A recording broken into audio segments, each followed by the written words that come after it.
pleased to welcome Burke Whitman back to the stage to introduce today's program and our panelists. Burke Whitman has served as a distinguished career in both as a CFO and CEO of a Fortune 500 company and a U.S. Marine Commanding General. In business, he was CEO of HMA and earlier CFO of Triad, both Fortune 500 companies listed on the New York Stock Exchange and successfully sold. He's now CEO of Colmar Holdings, a board member in public companies, and a frequent speaker on leadership topics. Burke was raised right here in Atlanta, went to school at E. Rivers Elementary and the Lovett School. And Burke and I just found out we are exactly the same age. In the military service, Burke served 34 years as a Marine infantry and general officer, and during his distinguished career, he commanded forces at every level, conducted 10 combat and security deployments, served with the U.S. Secretary of Defense, and interestingly was the oldest student on record to go through parachute school. Burke retired as a Major General, the senior reserve officer status in the military. Burke has received 24 decorations, including the Distinguished Service Medal, Combat Action Ribbons, and the Presidential Unit Citation. He's a graduate of Dartmouth College, the Harvard Business School, the Army War College, Nashotah Theological Seminary, and an interesting fact, Burke's father, Bo Whitman, was also a military officer and a former member of Atlanta Rotary. Please join me in welcoming Burke Whitman.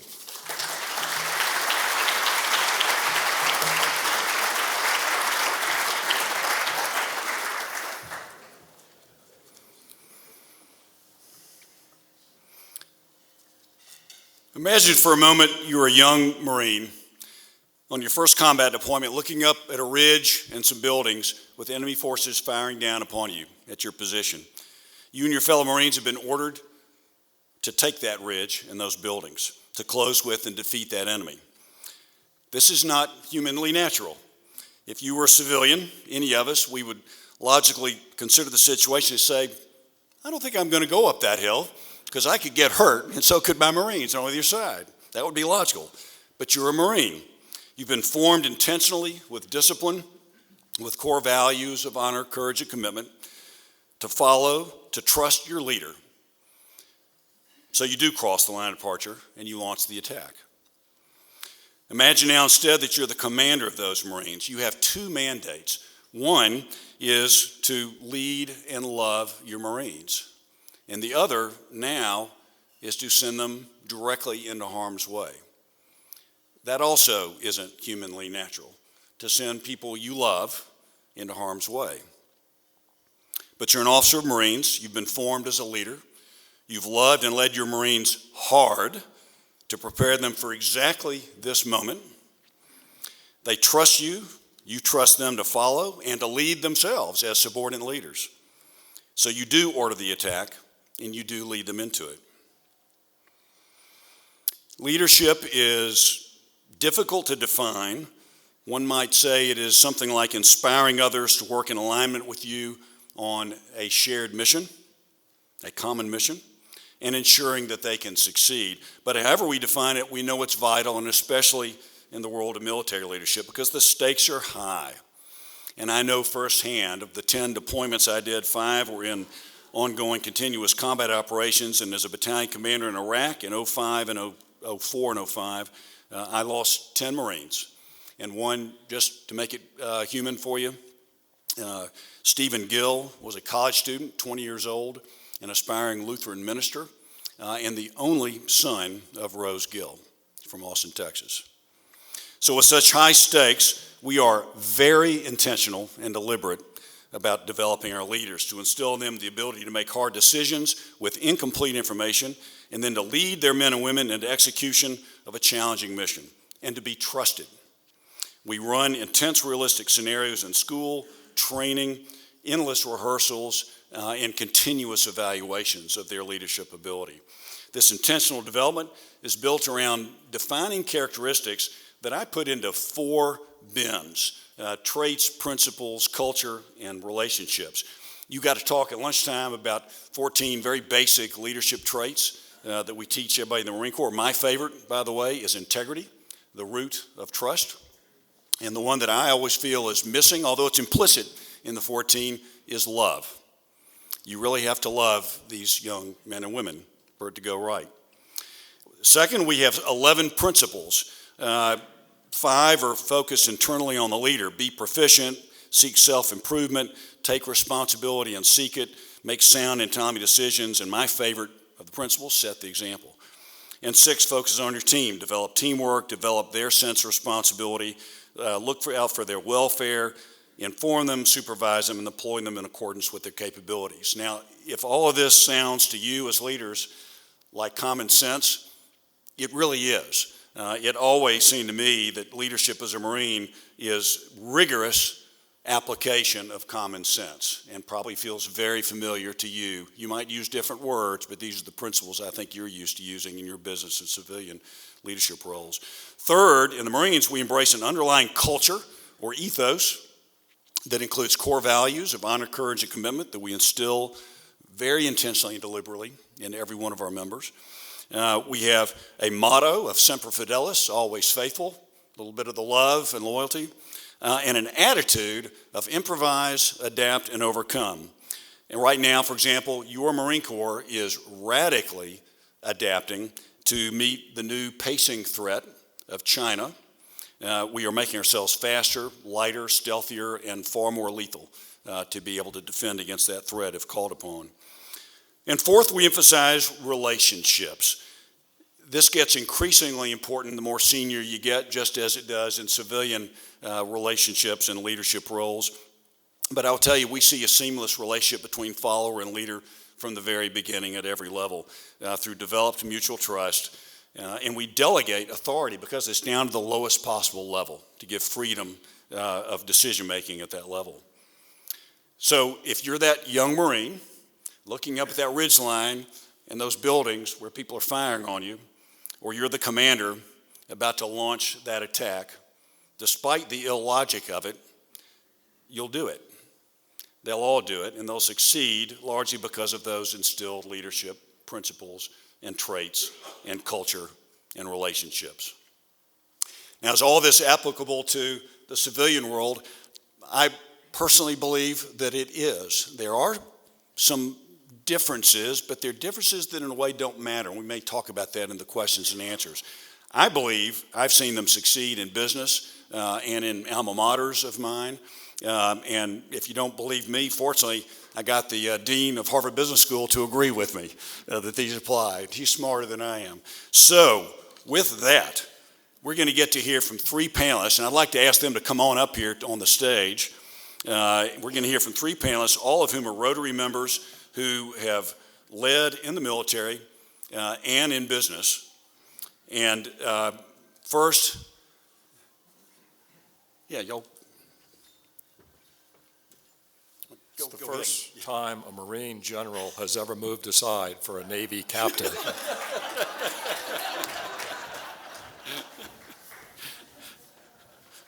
Trained well by my Navy father, obviously.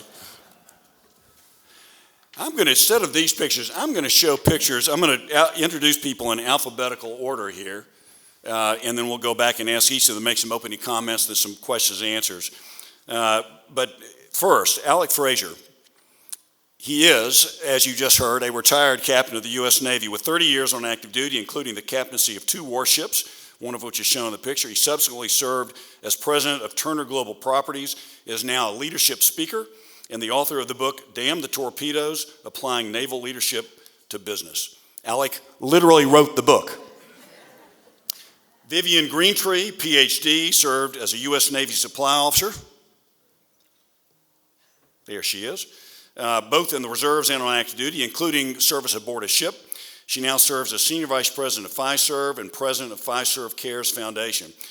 Vivian is a presidential leadership scholar. She is also a military spouse, her husband having served, and she's the co-founder of Blue Star Families, which is the largest organization supporting the well-being of our military families. And maybe my favorite fact about her, her son, the baby in this photo, on the left, is now grown up and is a candidate to become an officer of U.S. Marines. Hoorah.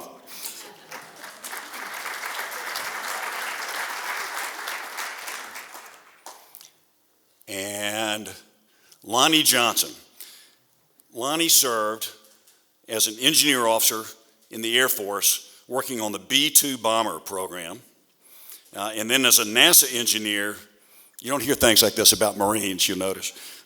A NASA engineer and the leader of planetary exploration programs, 3 of them, including the Galileo program that you see here. And for 3 decades now, he has been the founder and CEO of the Science Innovator Johnson Research and Development and its affiliates, several affiliates. Lonnie holds 140 patents. It's unbelievable, mostly in science products. But he is also, maybe most famously among all of us, Lonnie is the inventor of one of the best-selling toys of all time, the Super Soaker water gun.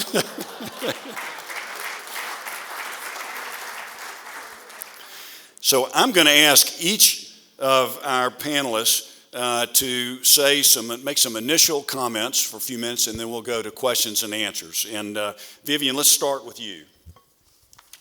I love it. Navy leading the way again. Hi, I'm Vivian Greentree. I'm a Navy veteran and a military spouse, and a very proud, aspiring Marine Corps mom. We'll find out in December. And when I was thinking of what to say that the Navy taught me about leadership, the first thing that I thought of was how it taught me how to cuss. There is a reason why cursing like a sailor.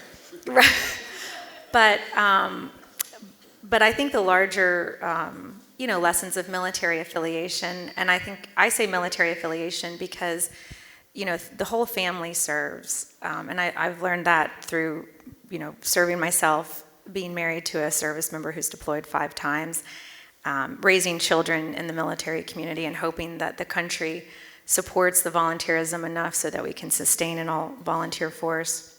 But you do learn these wonderful lessons of civic responsibility and the largeness of being part of this amazing organization that being on stage and being able to say I'm connected to him and connected to him and connected to him just is, it's an honor. And I don't know that we talk about that a lot on the corporate side of things now that in the corporate world, I get to talk about it a lot through corporate social responsibility and through DEI and employee engagement and philanthropy. But I really think that came from serving in the armed forces as a very young person because you knew that your success depended on the success of the people sitting next to you and that their success depended on your ability to perform. And I always think about that, the story with President Kennedy at the Space Center saying, what's your job, to someone who was sweeping the floor, and he said, my job is to put a man on the moon.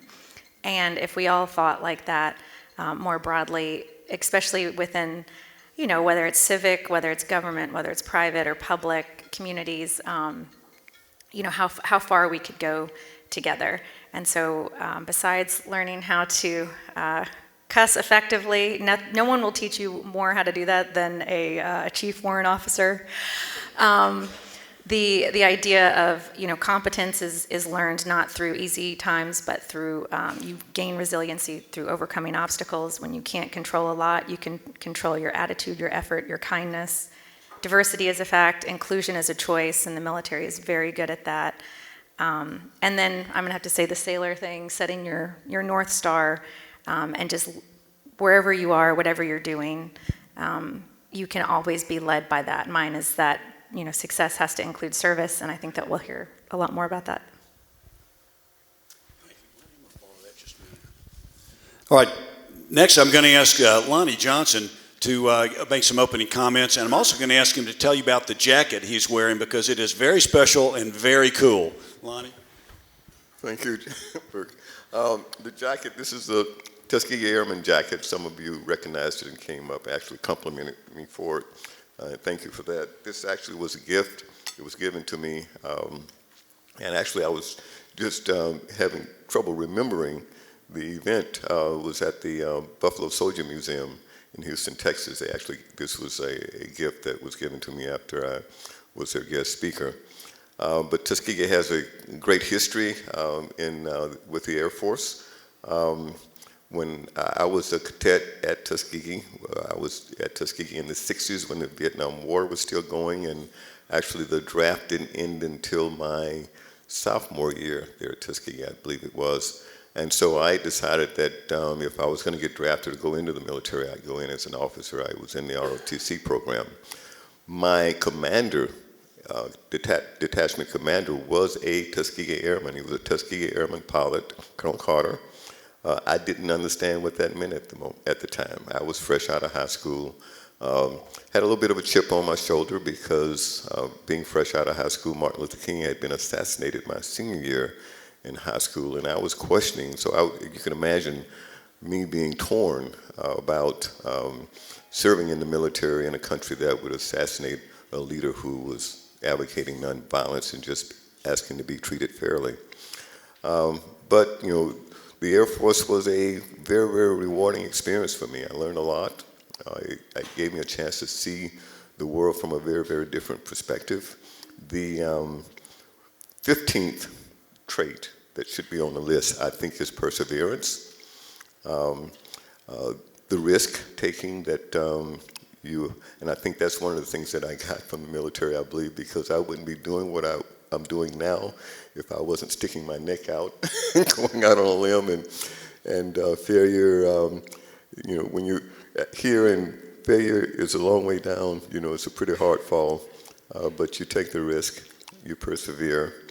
The military, to me, is a very, very profound thing. It's deep in tradition. Military history goes back, I guess, throughout human history. And it has matured into what it is today just based on what works, what's effective, what it is about leadership and how to lead people, how to get people willing to take a heel in the face of danger and do it anyway. So I learned a lot about those kinds of things. And one of the other things I learned and sort of internalized is a desire to make a difference and have an impact.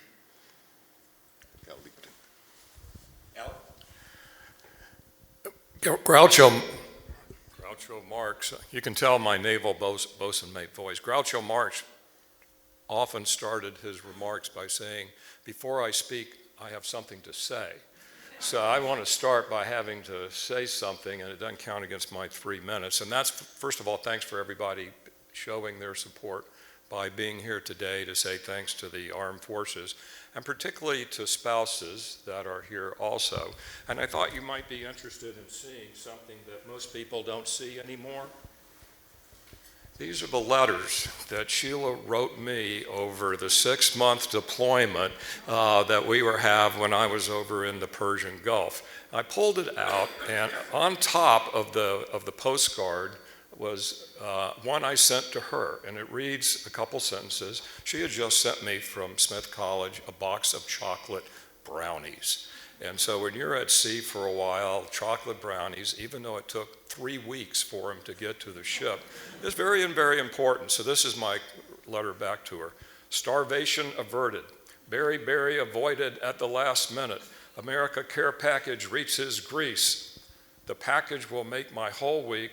I have hummed our future wedding march, Beethoven's Ninth, all while I eat away. And we have now been married 49 and a half years.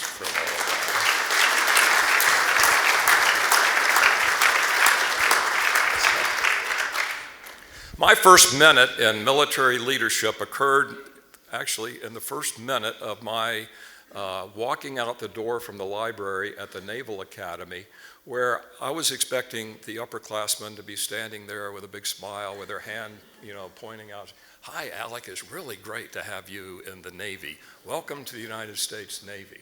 Instead, I got the, "Mr. Frazier, look straight ahead. What is your laundry number?" Well, I answered, as I have never done the rest of my career, "I don't know." Don't know is not an answer here. Get out and do 50 push-ups. When you get to 49 and a half, let me know. I did 49, couldn't make the last one. And I told him, the 49, and he says, "There are only 4 answers here to a question. No excuse, sir. I'll find out, sir. Aye, aye, sir, and yes or no, sir. Yes or no, sir. You better tell the truth. It's honor, integrity. Aye, aye, sir. Whatever you do with enthusiasm. I'll find out, sir. You should have thought ahead and probably known the answer to that question ahead of time. That's called, planning ahead. And then, no excuse, sir, is the line for personal, total accountability.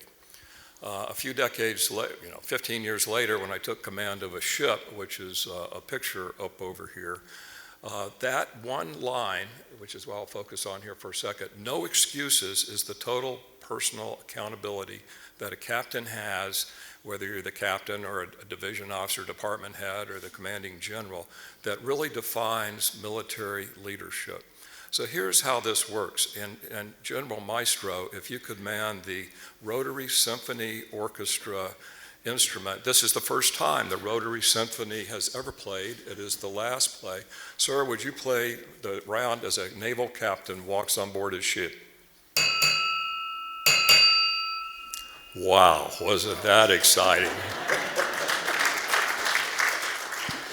I bring this up because when you walk on the ship, you don't hide, because the bongs go across every space on board the ship, and everybody knows you're there. And when you leave, everybody knows that you're there. You don't go out early to play golf because everybody knows that you left early. So they're reminded that the captain has come on board the ship, and the captain has a special role. There's a lot of authority, but there's a lot of responsibility that goes with that. And so there's another thing that it does. It reminds me as the captain that I'm responsible for everything, that I'm accountable for everything, for the mission of the ship, for the safety of the sailors. That's my job. And it reminds me when I go off the ship, on the ship, and those bells are critical to always reminding you. An example, in the Persian Gulf, I tell all these stories in the book. The book is on stories. It's a great stockings stuffer for people that you're trying to reach in high school or wherever. I'm doing a lube oil check, a lube oil pump check on the after gas turbine generator that supplies power to the after 60 Tomahawk missiles that we have on board the ship. It's a little gas turbine petty officer doing the check. He's nervous because he's got the captain looking over his back now. But I watch him go through this check, and I want to make sure that he has the right tools, knows what he's doing, does the right procedure. I can't do that with the 4,000 checks we're doing every month, but I can do I can do one or two. And so in doing this, he starts going through, and if he doesn't have the right tool to use, stop it. I stop it right there. Chief, where is the tool? Well, sir, it was ordered 2 months ago. Turn to the supply officer. Where is the part? Well, they sent the wrong one a month ago, and we've asked for another one. This check is not going well. But what that is to me is a flag up in the air that we've got problems. The supply, the engineers not knowing exactly what to do. We have a problem. I always had pulse points. My favorite one was the forward paint locker. To get there, you have to go up the forward part of the ship, hike down 4 or 5 decks. And when you get down there, you're trying to see, is the paint locker nice, neat, tidy, or is there paint sloshing all over the deck? And if it's nice, neat, and tidy, I felt like the guns would probably shoot straight, because that mindset goes across from the paint locker all the way up to the top.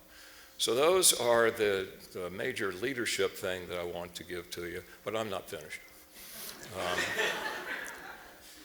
I think on Veterans Day, we say thanks to veterans, but I would like to say it's a report that we ought to be looking at as to our military readiness. And I want to say it's not pretty. We are missing our goal this year of 30,000 military people. That's 2 infantry divisions. That's 5 crews of aircraft carriers. 25% of Americans only 25% qualify for going into the military. Obesity, drug use, criminal violations, all the others, eliminate 75%. 80% of our recruits are family members of currently serving or just past serving their military, 80%. And almost all come from 5 states, Virginia, North Carolina, Georgia, Florida, Texas. Those are where our major bases are. The American military is getting isolated. We're becoming very, very small in the people that are connected to it, particularly, the normal folks that are out in Iowa and other places. So what does that really mean? It means, and why is that happening? I'd suggest several things. We're spending like we're drunken sailors, and the national debt going up, our 35% increase in the deficit this year. We don't have enough money to do everything. We're spending on things that maybe we ought to be spending on. I use Ukraine as an example. For 5% of our military budget every year, we have been able to support the Ukraine military, and as a result of that, half the Russian army has been destroyed. So that's a return on investment that is good for all of us. And finally, I would say I'm worried about the way our national leaders support the military. What Senator Tuberville is doing in holding up military promotions is unconscionable. It's just not the right thing to do. But on top of that, it's important for our commander-in-chiefs to support the military also. We cannot call the military losers because they get captured and put in a prison for 5 years. We can't call our military suckers because 1,500 Marines are lying underground and below woods. And finally, General Millay, who was the chairman of the Joint Chiefs of Staff, 40-year veteran, you just can't say he's a traitor and expect the military to be able to attract people to do the 30,000.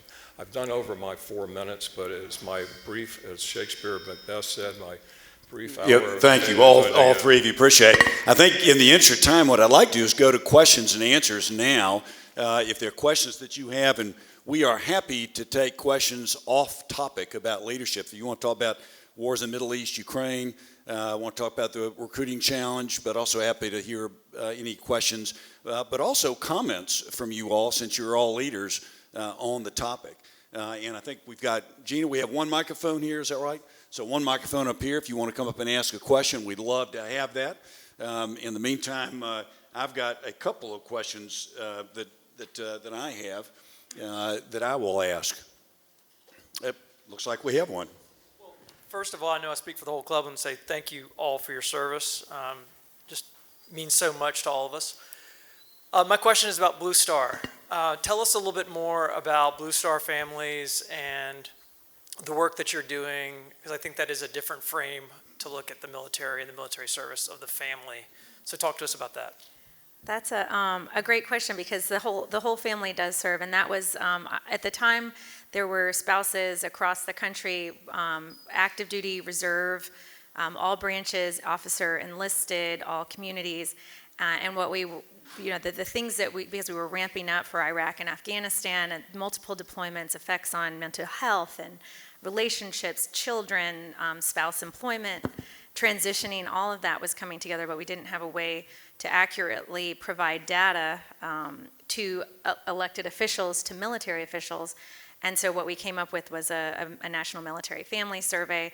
And light years now, I mean, there was an annual survey. It was the precursor to the Obama administration's Joining Forces initiative, which focused on wellness, employment, and military child education. Because again, talking about the recruiting efforts, retention, and then successful transition, the willingness with which future generations will serve is based on what the impact is on current generations. And so, in as much as we all want an all-volunteer force supporting military families, there's military kids in every school district in the entire country. There's veterans at every, in every corporation. And that's, what Blue Star Families is just this, the evolution of the idea that we're all connected in service. And I would highly advocate anyone joining as a member or ally. Deepak. Hi, thank you, all of you, very much for everything you have done and for the message you have today for all of us, which exudes a lot of confidence in me, at least. Hearing you, General, talking about how we are preparing for this world and how we're preparing our Marines and all of that, seeing leadership like all four of you represent gives us confidence. Having said that, there are questions that we all have in our minds about, are we spending too much on too many things as a country? Do we have enough stockpiles of weapons? You know, we had to give the cluster bombs to Ukraine because we ran out of other ammunition, and now we may have another front in the world. And we increasingly hear about a multipolar world that we live in these days, where we're not the major superpower anymore, potentially. How do we think about all this? How do we reconcile all this? And how do we have optimism and confidence as we go into the future, especially in this very murky, fast-moving world where cyber is another big weapon, and China could outproduce us, China could out-invent us? How do we think about all this? Please help us with that. Yeah, I'll take a shot at that first. You're asking absolutely the right question. I hope we all are, and we need to ask our public servants, elected public servants, to address this. I get discouraged at times when the other night I go back and forth between Fox and MSNBC just to see what all the different views are. And that night, both of them were talking about all the indictments of this fellow, indictments of this fellow. They weren't talking about these issues, which they need to be talking about. We have a challenge in capability, but also in capacity. And I think with the threats now, with the two wars going on, the potential threat in China, it's legitimate to question the capacity. There's the quantity of our ability to address things, and it takes an immediate action starting now, but also some longer term things. I'll give you a couple of just examples. This stunned someone I was talking to earlier. Shipbuilding capability. We used to be the biggest builder of ships, and we were sort of the supplier of the free world. China now represents 40% of the world's shipbuilding capability. The United States represents 1%. 1%. And we're behind now. Marines say we need 38 ships for our expeditionary missions. We have about 33, 32, but only about 2/3 of those are up and running given time. So we can't be everywhere we need to be. This is a multifaceted challenge that requires nuanced leadership and is well beyond the scope of today to solve it, but it's the right question to ask. Those of us who are still engaged in this are concerned about it, and we really need to press our elected officials to address the problem now and over a long term to rebuild that base. Thank you, General. I think Atlanta Shepherd has a program at Shepherd Center in Atlanta. Could you just take a moment and speak to that program and the value that it's providing for our military? I'd be glad to. A lot of you probably know that we have a veterans program called the SHARE program. And Bernie Marcus called me up one day. This is how it started. And he said, I cannot stand it. These fine young people are coming back from the wars and the action fields. They're committing suicide right and left. He said, I can't stand it. I want you to do something about it. Will you start a program? And when your biggest donor says, please do this, yes, we will. So he bought us a 3-story building down behind Benihana, and we have services there for people with PTSD and concussion injuries. Some coming from the field of battle, some are here deployed in this part, some are veterans, and both men and women. And if we have 2 to 3 months of treatment for them, they stay in our condos down on Biscayne. There's no charge for any of this. It's all donor funded by people across the United States who care about the military. And that says a lot. And of course, Bernie funds some of it too, which is wonderful. And so we are really thrilled. We've treated over 900, and we have not had one suicide. Not one.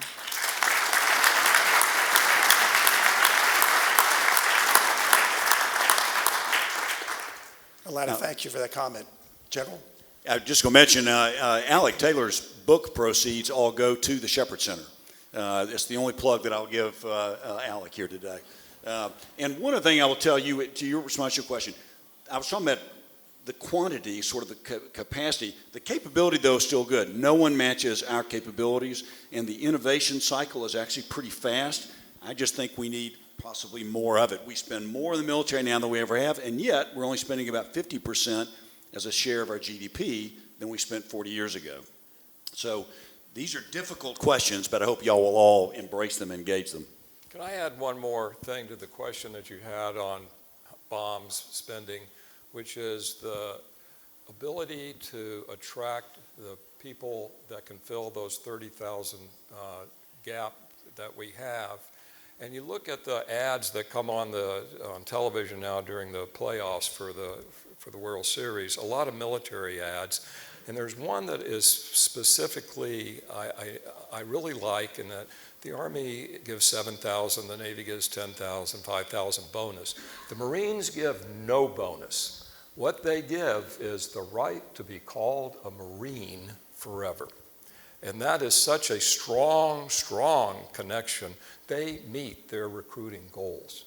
So of the other 30,000, that's where we need to be able to fill in the gaps. So thank you, panel. We've got some great leadership principles, and as you know, our theme this year is leadership for service and growth. So leadership principles from the military, and Burke, can you walk us real quickly through these principles, because I think when you talk about a takeaway from what we're trying to show here this year, you've done a great job of that. Walk us through this, Burke. Yeah, great. I thought about giving you all a JJ did tie buckle. I hope you take that one with you today. But we didn't include that. Set the example just happens to be my favorite of the principles. Be the example, set the example, and also the attitude of improvise, adapt, and overcome. Vivian points out that there are many paths to success. Every one of them has to include service. She epitomizes that, and I think you've seen that here today, and hopefully you'll get to know her even more and more about that. Alec reminds us to always tell the truth, then you can always remember what you said. And finally, and I love this as a closing, as Lonnie emphasizes, to lead with compassion. He's done that throughout his life, and that is perhaps the only thing even more important than his invention of the Super Soaker water gun. Thank you. And I would hope everybody would support Navy in the Army-Navy game that's coming up, so I'm wearing this just Let's give the panel a hand, please.